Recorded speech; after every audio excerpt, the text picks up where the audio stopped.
아멘. 아멘. 오늘 성경 말씀 욥기서 2장 1절로부터 10절까지입니다. 욥기서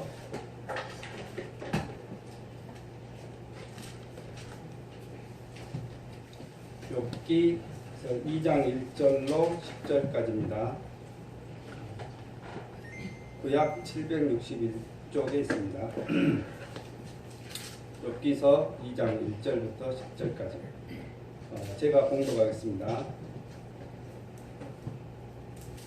또 하루는 하나님의 아들들이 와서 여호와 앞에 서고 사탄도 그들 가운데에 와서 여호와 앞에 서니 여호와께서 사탄에게 이르시되 내가 어디서 왔느냐? 사탄이 여호와께 대답하여 이르되 땅을 두루 돌아다녀 여기저기 다녀왔나이다. 여호와께서 사탄에게 이르시되 내가 내 종 욥을 주의하여 보았느냐? 그와 같이 온전하고 정직하여 하느님을 경외하며 악에서 떠난 자가 세상에 없느니라. 내가 나를 충동하여 까닭없이 그를 치게 하였어도 그가 여전히 자기의 온전함을 굳게 지켰느니라. 사탄이 여호와께 대답하여 이르되 가죽으로 가죽을 바꾸오니 사람이 그 모든 소유물로 자기의 생명을 바꾸올지라. 이제 주의 손을 펴서 그의 뼈와 살을 치소서. 그리하시면 틀림없이 주를 향하여 욕하지 않겠나이까. 여호와께서 사탄에게 이르시되 내가 그를 내 손에 맡기노라. 다만 그의 생명은 해하지 말지니라. 사탄이 이에 여호와 앞에 물러가서 욥을 쳐서 그 발바닥에서 정수리까지 종기가 나게 한지라. 욥이 제 가운데 앉아서 질그릇 조각을 가져다가 몸을 긁고 있더니 그 아내가 그에게 이르되 당신이 그래도 자기 온전함을 굳게 지키느냐? 하나님을 욕하고 죽으라. 그가 이르되 그대의 말이 한 어리석은 여자의 말 같도다. 우리가 하나님께 복을 받았은즉 화도 받지 않겠느냐 하고 이 모든 일에 욥이 입술로 범죄하지 아니하니라. 아멘.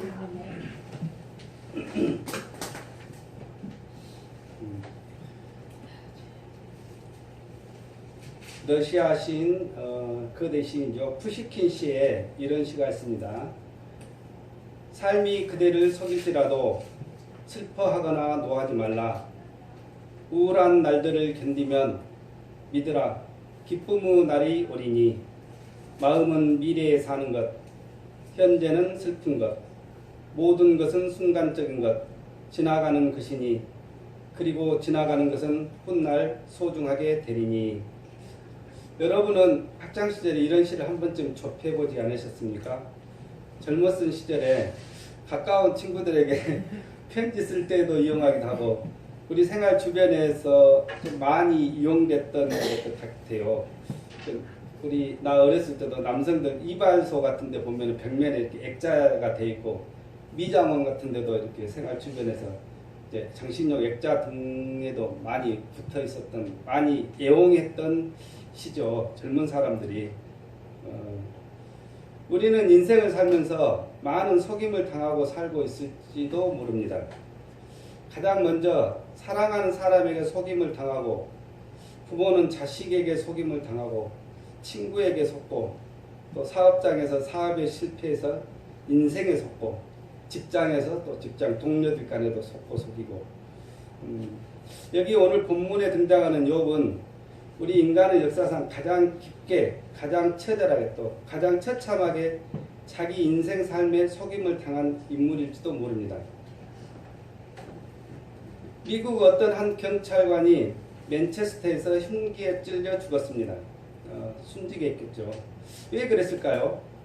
그 경찰관은 강직한 경찰관이었고 가정에서는 아주 충실한 남편이었습니다. 어린 아이들에게는 더없는 다정한 아버지였고요. 더욱이 다니는 교회 내에서는 아주 신실한 그리스도인이었고 섬기는 교회에서는 이따금 설교 말씀도 전했습니다. 또 그 아버지 또한 모범적인 경찰 출신이었고 그 부인도 또한 차분한 심성과 성품을 지니면서 가정을 충실하게 잘 이끌고 자녀 양육에 매우 힘쓰고 있었습니다.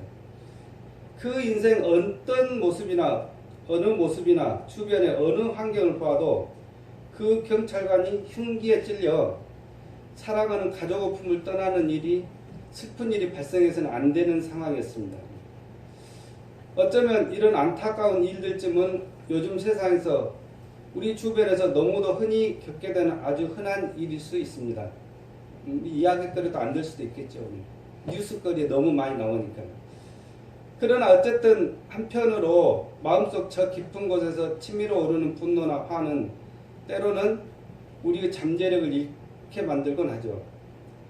우리가 좀 더 솔직하다면 그 경찰관보다 더 죽어 마땅한 사람들이 우리 주변에 널려 있지 않나요?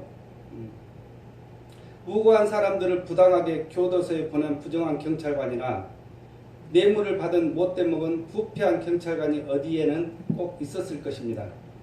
이런 놈들 하나가 좀 죽었다 하면은 조금 슬프긴 해도 그 죽음에 얼마간 도덕적인 논리가 보인다고 말했을성 싶습니다.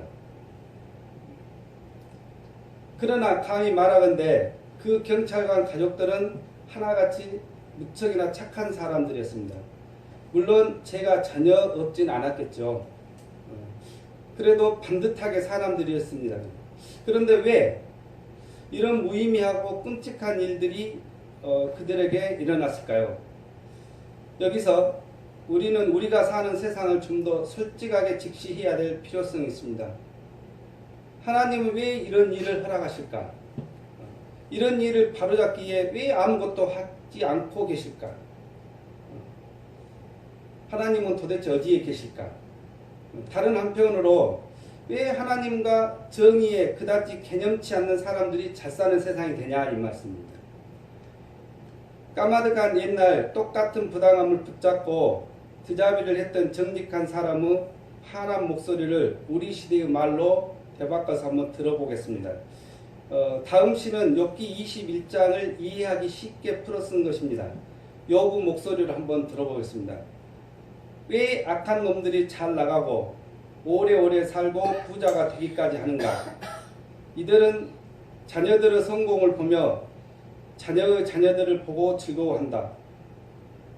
이들의 가정은 평화롭고 두려움이 없으며 이들은 하나님이 휘두르는 징계의 매를 절대 맞지 않는다. 이들의 숫소는 왕성하게 씨를 뿌리고 이들의 암소는 낙태도 없이 쑥쑥 새끼를 낳는다. 이들은 자녀들을 놀러 내보내고 자녀들이 어린 양떼처럼 즐겁게 뛰노는 모습을 지켜봅니다. 이들은 바이올린과 플루트로 음악을 연구하고 노래하며 춤추며 즐거운 시간을 보낸다. 이들은 오래도록 풍족한 삶을 누리고 잠결에 고통도 없이 죽는다. 네, 그렇습니다. 우리가 좀 더 솔직해져 본다면 착한 사람들에게는 매번 좋은 일이 일어나고 나쁜 사람들에게는 나쁜 일이 일어나야 한다는 고상한 한상일난 버리자는 것입니다. 이건 사실이 아니고 우리가 사는 현실은 더더구나 아닙니다.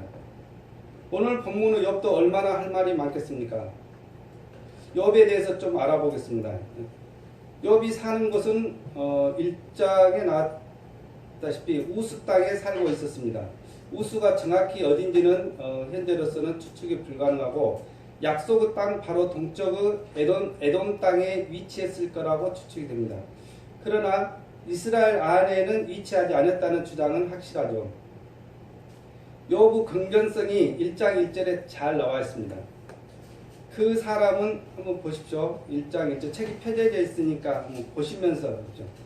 그 사람은 온전하고 정직하여 하나님을 경외하며 악에서 떠난 자더라.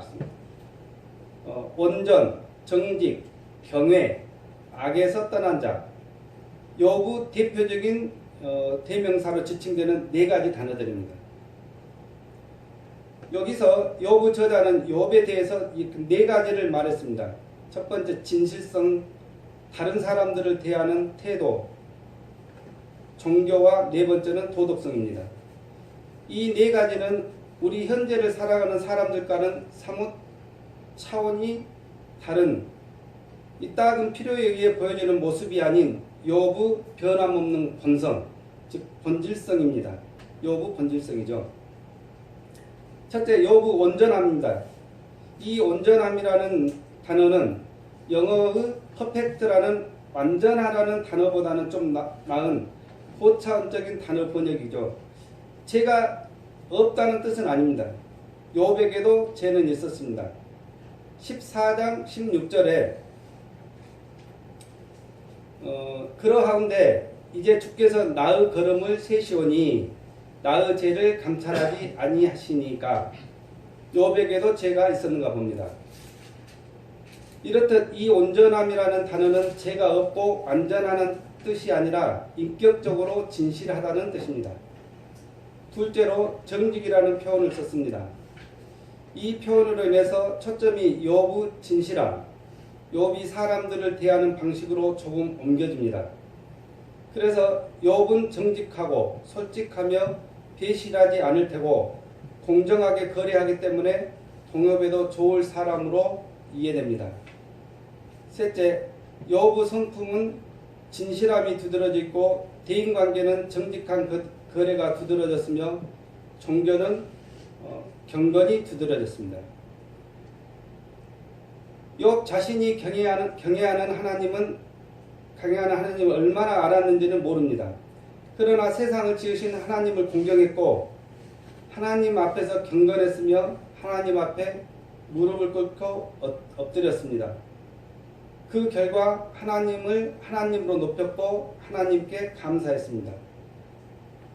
넷째로 욥의 종교는 경건한 도덕성으로 표현되었습니다.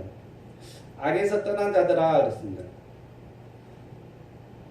욥은 인생길을 가면서 곱고 바른 길을 단호히 고집했고 죄가 가득하고 굽은 새끼를 피했습니다. 악에서 떠난다는 말은 회개한다는 뜻이죠. 날마다 회개하고 생각하거나 말하거나 행동할 때마다 악에서 떠나는 게 몸에 배었습니다. 1장 4절에서부터 5절까지 한번 보시겠습니다. 좀 책 펴졌으니까 한번 보시면서 제가 봉독하게 읽어드리겠습니다. 보시면서 보십시오. 그 아들들이 자기 생일에 각각 자기의 집에서 잔치를 베풀고 그 누이 3명도 청하여 함께 먹고 마시더라. 그들이 차례대로 잔치를 끝내면 욥이 그들을 불러다가 성결하게 하되 아침에 일어나서 그들은 명수대로 번제를 드렸으니 이는 욥이 말하기를 혹시 내 아들들이 죄를 범하여 마음으로 하나님을 욕되게 하였을까 함이라. 욥의 행위가 항상 이러하였더라. 예, 그렇습니다. 욥은 어쩌면 인간으로서는 갖출 수 있는 최상의 도덕성과 고도 경지에 이르는 인격적 품성을 지녔을 것으로 추정됩니다. 어쩌면 하늘에서 열리는 아들들의 모임에 참석해도 될 만한 자질을 갖추었을 수도 있었을 것입니다. 그러한 욥도 이제는 무너지기 시작합니다. 우리들은 흔히 욥기를 의인의 고난이라고 부르기도 합니다. 어떤 사람이 고통이나 고난을 당할 때는 항상 순서가 있기 마련입니다. 첫 번째로 닥쳐오는 고난은 경제적 고난입니다. 욥한테서 똑같은 상황이 지금 벌어지고 있습니다. 그 사람이 소유하고 있는 경제적 소유물들, 즉 재산들을 빼앗았죠. 보면은 스바 사람들이 와서 소와 나귀를 빼앗아가고 불이 하늘에서 떨어져 양과 종들을 살라버리고 갈대아 사람들은 낙타를 빼앗고 종들을 죽였습니다. 그래도 여기까지는 참으려면 참을 수 있었겠죠. 그런데 이제는 그 주변 사람들을 치게 되죠. 경제적 물질을 치고 그 주인공의 주변 사람들을. 1장 19절에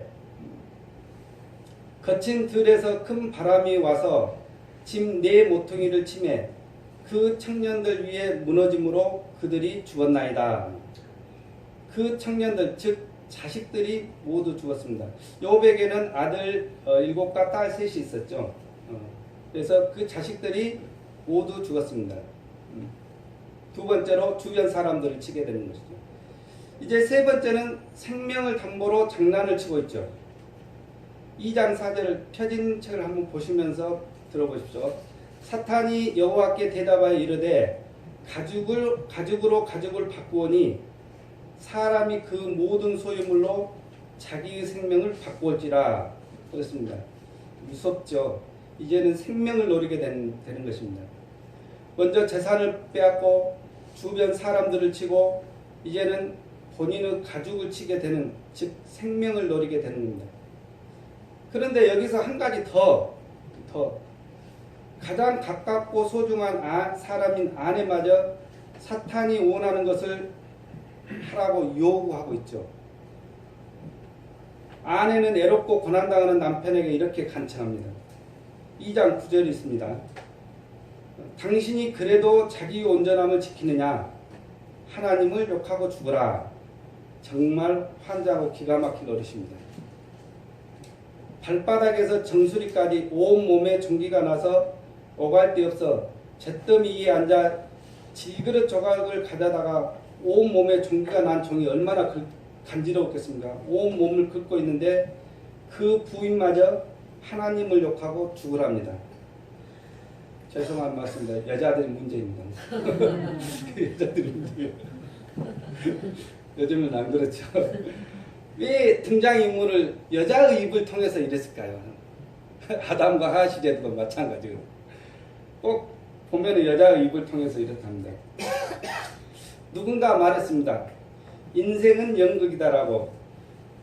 이 세상은 무대고 우리는 그 무대에 있는 배우들입니다. 하나님께서는 이 인생 연극의 대본을 쓰시고 배역을 제거하시고 연출을 하십니다. 누구는 또 말합니다. 하나님이 어디 있어? 눈으로 보게 해주면 내가 믿지. 하나님은 인생 극작가요 연출자이기 때문에 무대 위에는 나오시지 않습니다. 하지만 연극이 끝나고 우리가 무대 뒤로 가게 되면 그때 거기서 하나님을 직접 만나볼 수 있게 되죠. 인생이라는 연극에서는 우리는 모두가 배우인 동시에 구경꾼이 됩니다. 연극을 볼 줄 아는 사람은 그 연극을 보면서 극작가의 의도를 읽으며 연출자의 손길을 봅니다. 극중 왕의 배역을 맡았다고 정말로 왕이 된 양 우쭐대며 뽐내는 어리석은 배우는 없을 것입니다. 가난뱅이 역을 맡았다고 서러워하거나 부자 역을 맡은 사람을 부러워하는 바보 같은 배우도 없을 것입니다. 왜냐하면 연극이 끝나고 막이 내리면 우리 모두는 무대 의상을 벗고 제 모습으로 돌아가야 하기 때문입니다. 연극을 할 때 배우들이 맡아야 하는 배역에는 아주 쉽고 간단한 대사 몇 마디만 하고 들어가는 단역에서부터서 매우 어렵고 힘든 역까지 여러 가지가 있습니다. 연출자는 자기가 가장 신이 많은 배우에게 가장 어렵고 힘든 역을 맡깁니다. 하나님께서도 이 인생 연극에서 가장 어렵고 힘들고 고통스러운 역할을 당신께서 가장 사랑하시고 가장 신임하시는 종에게 맡기신다는 것입니다. 지금 당신이 이 인생 연극에서 맡고 있는 역은 어떤 것입니까? 어렵고 힘들고 고통스러운 역이라면 하나님께서는 틀림없이 당신을 사랑하고 신임하고 계신다는 뜻이 아니겠습니까? 하나님은 당신의 아들에게 가장 어렵고 가장 고통스러운 십자가 역할을 맡기십니다. 누구는 또 이렇게 묻습니다. 왜 하나님은 당신께서 사랑하시는 종에게 어렵고 힘들고 고통스러운 역을 맡기시는가? 그 이유는 간단합니다. 인생은 연극이기 때문입니다. 연극이 끝난 다음 칭찬과 갈채를 받는 배우는 번쩍이는 무대 의상을 입은 배우도 또 높은 신분으로 분장해서 연기하는 배우도 아닙니다. 가장 어렵고 가장 힘든 역을 맡아 연출자의 뜻에 따라 충실히 멋지게 역을 소화하는 연극을 빛낸 배우가 되겠죠. 하나님께서는 당신에게 가장 사랑하시는 종인 우리에게 어렵고 힘든 배역을 맡기시고 가슴 조이고 보고 계십니다. 어려운 고비를 넘길 때마다 안도의 힘을 내시고 장면을 훌륭하게 잘 했을 때에는 손뼉을 치면서 기뻐하시기도 하십니다. 또한 대사나 동작을 읽고 쩔쩔맬 때는 가끔 무대 뒤에서 대사를 작은 소리로 읽어주거나 동작을 암시해주는 역할까지 담당하시면서 우리를 돌보고 계십니다. 우리는 얼마나 여러 번 하나님께서 써주신 대사나 일러주신 동작을 잊고 엉뚱한 동작과 제멋대로 대사를 외우며 무대 일을 방황하고 있습니까? 그러나 그때마다 예수님께서는 무대 뒤에서 그 음성을 들려주십니다. 그래서 때로는 듣는 이도 있고 또 못 듣는 이도 있죠. 우리는 지금 어떤 역을 맡고 있을까요? 이제 인생 연극은 끝나가고 있는데 언제까지 대본에도 없는 대사를 외우며 엉뚱한 몸짓만 계속하고 있을 것인가요? 오늘 본문의 욥도 마찬가지였습니다.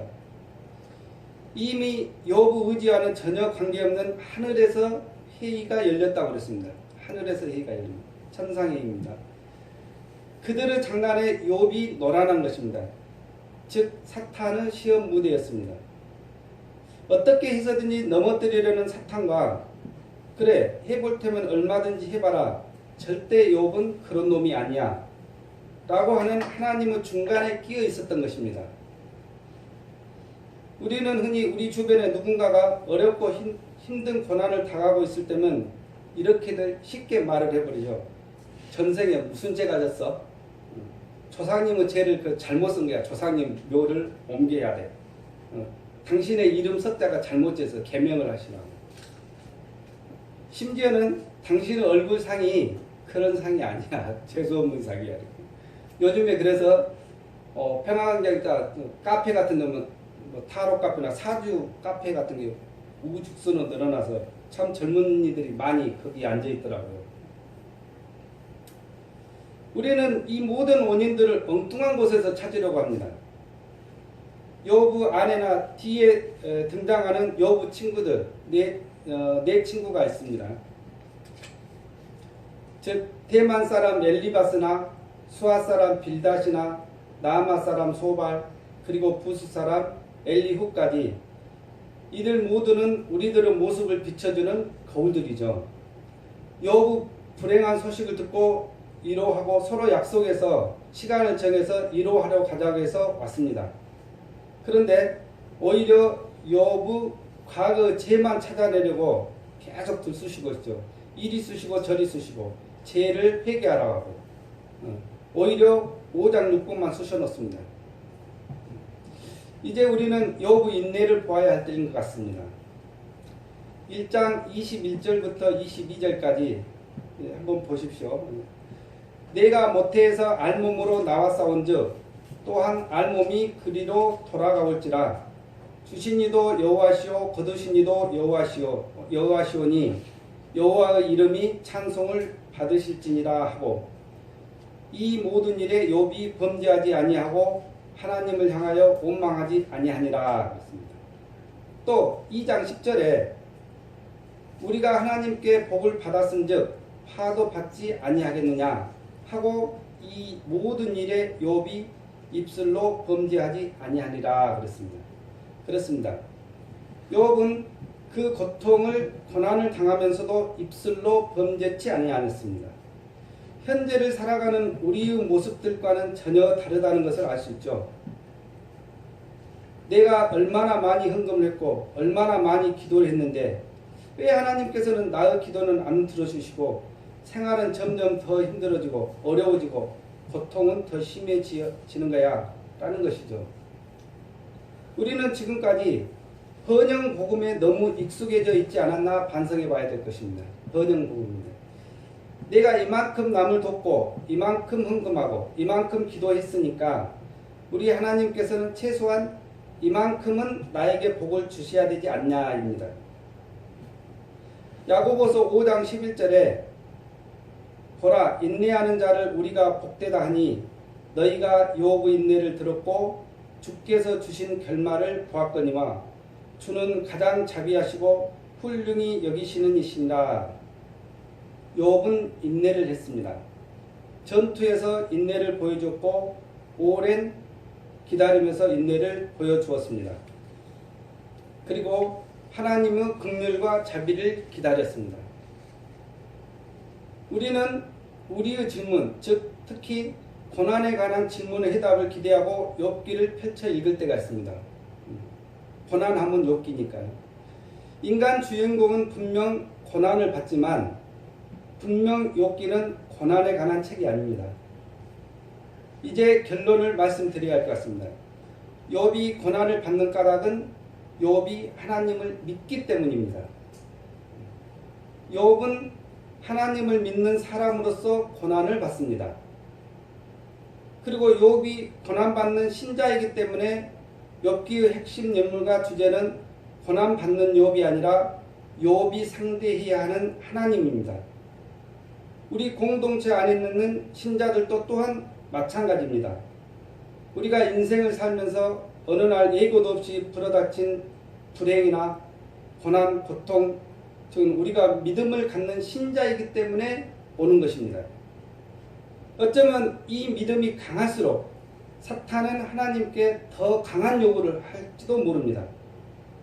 즉 자신의 창조자와 교제하며 살아가는 온전한 신자라도 끔찍하고 부당한 고난을 당하기도 하고 깊은 어둠을 지나가기도 하지만 마지막은 항상 옳다고 인정을 받습니다. 우주에는 죄에서 비롯된 형벌이 아닌 하나님이 주신 고난이 있기 때문입니다. 바로 형벌이 아닌 고난입니다.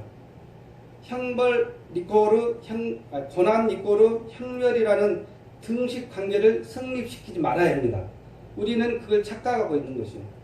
고난을 받고 있으면 그 사람은 형벌을 받는 거야. 그거는 절대 그것이 아니다. 베드로가 시련과 고난을 겪는 그리스도인들에게 편지할 때 정확히 똑같은 논리가 나타납니다. 베드로전서 1장 6절부터 7절에 그러므로 너희가 이제 여러 가지 시험으로 말미암아 잠깐 근심하게 되지 않을 수 없으리라 했습니다. 여기서 시험으로 말미암아 잠깐 근심하게 되는 이유가 있습니다. 너희 믿음의 확실함은 불로 연단하여도 없어질 금보다 더 귀하여 예수 그리스도께서 나타나실 때에 칭찬과 영광과 존귀를 얻게 할 것입니다. 믿음의 확실함을 불로 연단하여서 결국에는 우리에게 칭찬과 영광과 존귀를 얻게 하는 것이 목적입니다. 로마서 8장 17절에 있는 말씀으로 오늘의 설교 말씀을 마무리 지을까 합니다. 자녀이면 또한 상속자 곧 하나님의 상속자요 그리스도와 함께한 상속자니 우리가 그와 함께 영광을 받기 위하여 고난도 함께 받아야 할 것이니라 그랬습니다. 우리가 먼 훗날에 하나님이 주시는 영광을 받기 위하여는 때로는 고난도 받아야 한다는 것입니다. 필수 조건이라는 것입니다. 그래서 고난이면 영광이고